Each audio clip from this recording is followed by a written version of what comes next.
Hello everyone, this is CJNovo992 and today we're back for another brand new video, and I don't think there's much introduction needed. We all know why we're here, you know what I mean? It's the game that everybody watches, it's the game that everybody talks about, it's truly the pinnacle of Scottish football. It's of course the Old Firm. And you know, normally for these videos, especially if you watch this channel regularly, when it comes to preview time for these Old Firm derby days, I'm antsy in my seat, I'm very nervous, I'm very excited. There's fear, there's hope, there's everything you could possibly have as a football fan sprinkled in to the old cauldron, because it is the pinnacle of Scottish football and it is the biggest game you can have as a Rangers fan, just as it is the biggest game you can have as a Celtic fan, right? So it is right there, and normally I'm there, I'm at the fever pitch and it's all I can think about, but for me, right where I am right now, right where we are in the season, it's not quite hitting the exact same. Now, granted, it can be a couple of reasons. One of them is that I'm filming this on Friday, a day after what was just an emotionally driven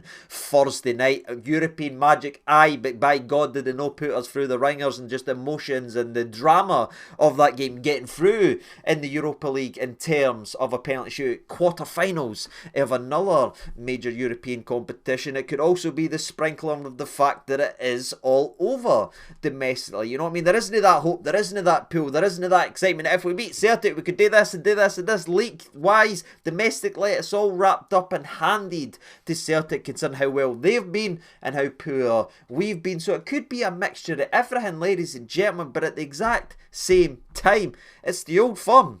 So we're here to talk about it. But hey, you never know, in about 10 to 15 minutes time after I've spoken about it and really focused and narrowed in on this game, maybe the battle fever will start cutting through the veins. But right now, personally, it's no real hitting. But we'll speak about that more as we get to the Rangers perspective. Again, we start these videos off the always way we start the previews, by having a look at the opposition as we do go on this journey. If you don't mind hitting that like button, that'd be greatly appreciated. We have now just reached over 66,000 subscribers. Just incredible. It's honestly a terrifying number to think about, and it's probably better for my sanity that I didn't think about it. But I just want to thank each and every single one of you for subscribing to the channel, supporting the channel, the 1,000 likes of videos and everything. It's never taken for granted for me. It's honestly a joy to sit here and talk about the highs and lows. Obviously it'd be great if there was more highs, but I know the regular comment section, I know the regular subscribers, I know the regular people that's always in that comment section, so it makes even the lows feel alright as we're all here to discuss it together. And again, 66,000 subscribers is absolutely mental, so thank you all for that support. But again, now we need to take that good feeling and good vibe and go ahead and talk about the Celtic side, which isn't very nice, because unfortunately they're pretty damn good at the Old Football. At my current time of recording, as you can imagine, Celtic sit top of the old table. Ooh, I win everything all the time.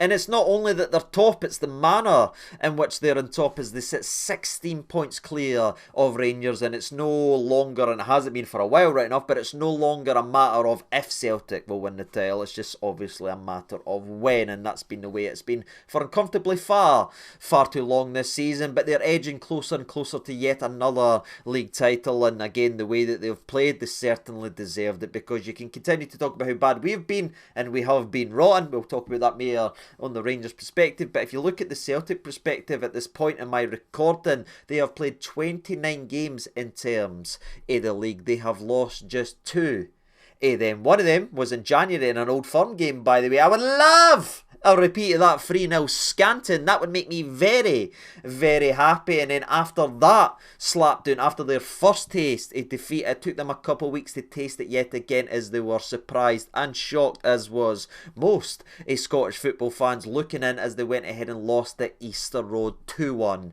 to Hibs. Now, there was a very controversial call, and that is Celtic, did go ahead and get an equaliser. My throat's starting to fade away. I'm still recovering for Thursday, but they did end up scoring an equaliser, but the ball was more out than in. Remember, it's a wee famous phrase from a certain cup final. It does go swings around the boots, and it does all come back, and they ended up getting a goal that should have been chopped off because of incompetent officials. But am I surprised the officials in this country are garbage? No, I sit and talk about it every single week, but me as a Rangers fan when I bring up I'm a bad loser or a bitter Rangers fan or any la la la la la la. You can't talk about how bad the officials are unless it's happening to you and you only want your echo chamber to agree. As soon as you step out and say anything, it's blah blah blah blah blah blah. But aye, the officials screwed Celtic apparently at Easter Road, and the audio was certainly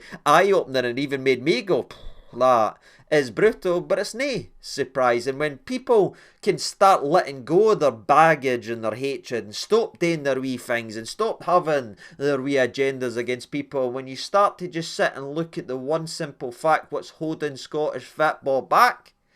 It's the officials, troops, and when the officials get back to officiating rather than dictating, you'll see Scottish football respond and rebound. But whilst we're all chasing each other's tail and going, oh, you're better, better, green about red, blah, blah, blah, blah, blah, blah, blah, until it happens to you, there'll be no improvements, and we'll continue this painful cycle and circus that is the SPFL. But moving away from that potential canny worms, officials been terrible in Scotland. I'm truly surprised. What else has happened to Celtic since we last spoke about them right here on this channel? Again, we've talked about the bullet points, we've talked about us beating them 3-0, we've talked about Hibs beating them 2-1 at Easter Road. What else is sprinkled in? How are they playing? How are they going about their business? How are they looking? Well, unfortunately, they're looking pretty damn well, as they've played 13 games domestically since we beat them and last spoke about them right here on this channel. Again, there's a couple European games as well out of that, but we're not really going to talk about that as there's not much to really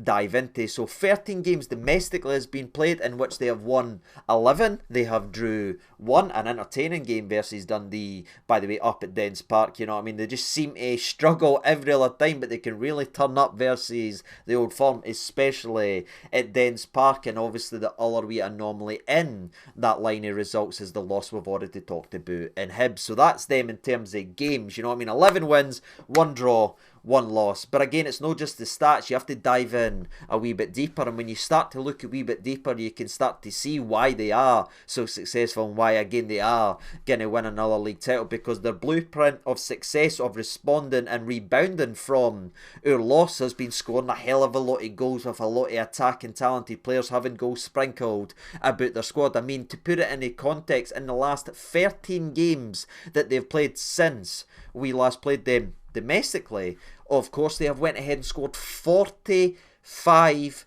goals, troops. 45? I said, to put that in context, we've scored 59 the entire season. This Celtic team, attack-wise and goal-wise, the threat that they've got is just blowing teams away. But they've been built like that for a couple of years, and a lot of that was put in place because of previous manager Ange Postecoglou. You know what I mean? Celtic scoring goals isn't a surprise, despite how eye-watering those stats actually aren't. Eye-widening these stats actually are. It's the back door that you need to go ahead and look at, as that has been the big improvement, because to me, I always felt Joe Hart had a mistake in him, and every time these games came around, or whenever I was doing a preview, you would see the odd mistake. And I think over his last 12 to maybe 16 months, I think a lot of people, not only Rangers fans, would agree with that. He did have a mistake in him, and he's probably the weakest part of the Celtic team. But Kasper Schmeichel has a significant jump up, and I think he's limited those mistakes right down, and he's playing a major reason in why, despite their attack getting a lot of the praise, defensively they've been just as dominant, as they've conceded just 17 goals all season long. Meaning, when you sit and look at how they're performing as an overall team in terms of goal difference, they have a plus 70 goal difference. That's more than double our goal difference, ladies and gentlemen, at 33. It's certainly no pretty, it's certainly no nice, but if you're wondering how Celtic seem to do this and seem to do that, they've got a team that's built to score goals, and defensively they're very, very solid. Sometimes people can overcomplicate what football is these days, but if you've got a strong spine and you've got a team that score goals, it can bring you some success, and Celtic are the blueprint for that. You can see why they do what they do, unfortunately. And that's truthfully all I've really got to say about the Celtic side, because again, we've already broke them down several times. We've played them several times this season. There's not too many big differences in terms of personnel, apart from Kyogo leaving and Jota returning. That's right, Jota's back, in case you didn't know. He's already scored a couple of goals. He'll be interesting on Sunday's game, but that's it in terms of them. I wish I could make a couple wee more jokes, have a wee bit more fun in that, but at the same time, you just have to look at it, and you look at it fairly. They're doing the stuff right on the park, and that's bringing them the results and trophies that they're picking up right now. So yeah, they're very formidable. They've certainly responded for the 3-0, and they've been fully fit and firing whilst keeping the back door shut. It's not exactly encouraging, but that's the tale of the tape for Celtic coming in to this game. Now it's time to get over to the Rangers side and talk about this side. And you know, I do find it very, very ironic the way we're coming in to this video, because I imagine, like myself, there will be a hell of a lot of people tuning in to this video that has been quick to criticise these players for only caring about Europe and not having the same work rate, not having the same commitment, and not having the same appetite for what Scottish football is all about. And we've lambasted and we've went mental and we've screamed at them saying that isn't the way it should be, that isn't good enough. Well, I'm going to sit here and be a pretty damn hypocrite, because again, a lot of my feelings that I talked about at the start of today's video, that this game isn't grabbing me, it's no getting me, is simply because of where we are in the season, and my focus right now is primarily on European football. And I know Obi-Wan Kenobi would be very disappointed, as I became everything I swore to destroy in terms of focusing in on domestically. But if you give me a wee second, ladies and gentlemen, just to back up and say why I feel that way and why I've no got the pull towards this game, and why it isn't the end all be all that usually truly is, where the excitement does come, is because of a lot of things we've already briefly discussed. Right, we've got this incredible European journey, aye, but again, that's paired with what has been domestically horrendous, and there's nothing to play for domestically. You know what I mean? I want to win on Sunday, and I want to see a performance, and I want to be sitting smiling and being able to bring you something fun and energetic where I can be very, very happy. But is it the end all be all? Is it? No. No right now, because the only thing we've got left to realistically win, and the only thing we've left that we can go ahead and achieve, is more European magic and potentially another run and another crack at a European final. We are in the final eight. That's an incredible, incredible achievement, and domestically we've been that absolute barking. There is nothing there to spark a fire. So that's how I feel coming into this game. That's why it's no hit me the same. Maybe I'm wrong, and maybe people scream at me saying, oh, you're miles off the CG, but my focus right now is pretty much on Europe. I want to win on Sunday, absolutely, but again, it's not the end all be all to me right now. And I guess what I'm saying is we've technically got bigger fish to fry in terms of what's relevant to our season. Aye, that's truthfully how I'm feeling coming into this game, and I can imagine I do sound like a hypocrite because I've been screaming for this, and the focus needs to be here, the focus needs to be here. We can't fix the mentality issue, we can't fix the appetite issue overnight. Right now, all we've got left is Europe, so that's where the priority is for me now, and I think, again, clearly for these players. But at the same time, momentum and confidence can be built, and confidence and momentum can be installed. And if you're looking at a game domestically in Scottish football that will get these players feeling good about themselves and give them a massive boost, no disrespect to the other teams in the league, but it's no coming for there. It's not a statement win versus there. It's a statement win if you can go ahead and beat Celtic, especially after the emotionally draining and physically and mentally draining Thursday night. If you can come out there and get a result, that can spark you up to then continue to feel invincible, to continue to feel good, and go into that massive game versus Bilbao having full confidence. You know what I mean? It was a tough European night. It was a lot of minutes in the legs, but it's not the first time we've had a tough European night that went ahead and played Celtic. You know what I mean? We ended up playing them in extra time after an emotionally draining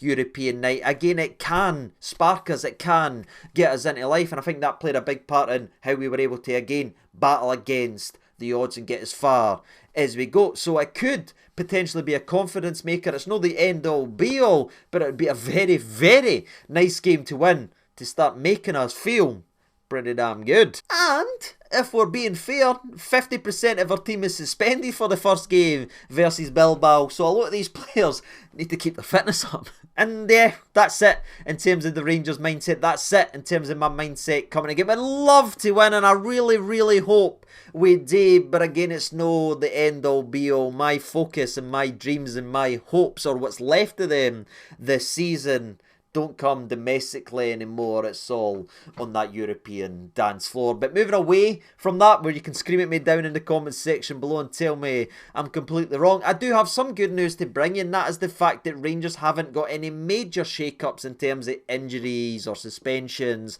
or setbacks. Again, you have Czerny, and that is a massive question, and that is a massive decision that needs to be made versus Barry, because clearly the lad's struggling with fatigue, and that'll tell you right there, you know what I mean, after what he gave, he looked burst for the last 30 minutes. If he is selected in this game Sunday and it goes wrong, well, they're seared. You know what I mean? It was like when Gio played Morelos after he was substituted off and was struggling. We ended up losing him. Then a couple weeks later, we're in a final. We've no got a registered striker. You know what I mean? It is a very big decision to make, but I'm sure Barry will make whichever one he believes is the best one. But that's the only real big question. That's the only real big doubt, is Czerny coming into this game. And I want to ask you in the comments section below, do you start him? But that decision, and also the major decision regarding other personnel, but more so the formation, is what's keeping me up right now, and it's where my thought is actually gone. Because again, we worked in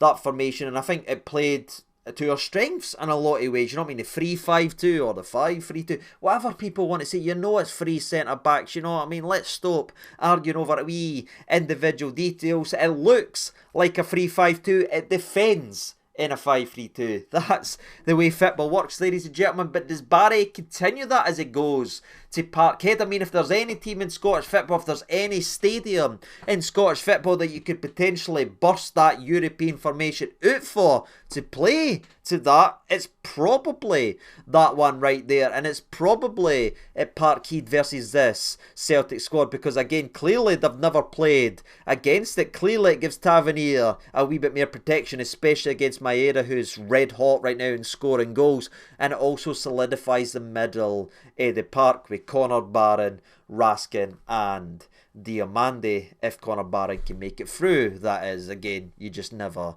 know. If there is an update in terms of the interview that's coming out, or the presser I should say, I'll let you know down in the comment section below. But as I'm recording right now, that's where we're going, and that's the squad we're looking. So again, it's not just personnel in terms of Czerny. What about the shape troops? Do we go in with this formation? I think we do. What about you? Let me know your thoughts and opinions down there ahead of what is an Old Firm. And I just need a bit of battle fever, but again, I'm just kind of peering out the gate right now. You know what I mean? I'm like that meme. The guy's talking to his girlfriend, but he's looking at the lassie in the red dress. That's me right now. I'm supposed to be looking at the Old Firm, but I'm just kind of glancing over at Bilbao. But that's who I feel. I think it's a tough game. It's a tough ask, especially with what we gave, especially what we might need to rotate. But I think we could potentially get a score draw, and that's what I'm going to go ahead and back there. I think that formation, I think Barry will set the mentality. I think Barry will set some standards, so that'd be great to see. And I do expect maybe a score draw, like a 1-1 or something like that. A cheeky 2-1, I would accept happily for Rangers, I may add. But that's how I'm feeling after what Thursday was, where we are. Score draw looks to be something that looks potentially on the cards. What about you? Let me know your opinions down there. And as always, I've been CJ92. Thank you so much for watching. All the best, and bye.